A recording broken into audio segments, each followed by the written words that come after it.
हिमालय की 16,000 फीट की ऊंचाई पर एक ऐसी झील है जिसके पानी में मछलियां नहीं बल्कि 500 से ज्यादा इंसानी कंकाल स्केलेटन्स तैरते हैं। वैज्ञानिकों ने जब इन खोपरियों की जांच की तो वो हैरान रह गए, क्योंकि इन सब की मौत किसी हथियार से नहीं बल्कि आसमान से गिरी एक अदृश्य चीज से हुई थी। आखिर क्या है इन कंकालों का राज? इसका जवाब छिपा है उत्तराखंड की कुलदेवी माता नंदा की एक प्राचीन परंपरा में। दरअसल माता नंदा भगवान शिव की पत्नी पार्वती का ही रूप है। उत्तराखंड में हर 12 साल में एक बेहद खास यात्रा निकलती है, नंदा देवी राज जात यात्रा। यह एक भावुक विदाई यात्रा होती है जिसमें माता नंदा अपने मायके उत्तराखंड से विदा होकर अपने ससुराल यानी कैलाश पर्वत पर बैठे भगवान शिव के पास जाती है। यह यात्रा चमोली के नौटी गांव से शुरू होती है और इसका आखिरी पड़ाव है होमकुंड, वह जगह जहां से माता अकेले अपने ससुराल कैलाश पर्वत की ओर चली जाती है। लेकिन होमकुंड तक पहुंचने के लिए भक्तों को बीच में उसी रूपकुंड झील से होकर गुजरना पड़ता है। सदियों पहले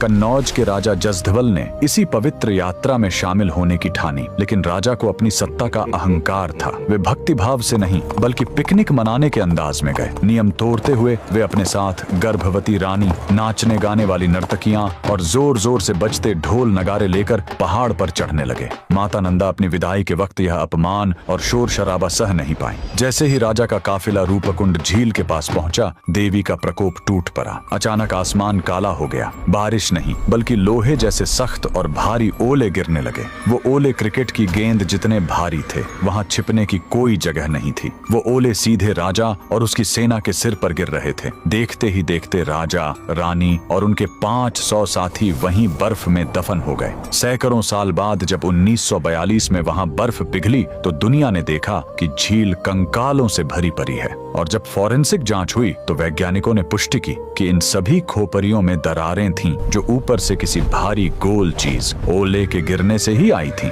यह झील आज भी गवाह है कि कुदरत और ईश्वर के नियमों को तोड़ने का अंजाम क्या होता है। कमेंट में जय माता दी जरूर लिखें।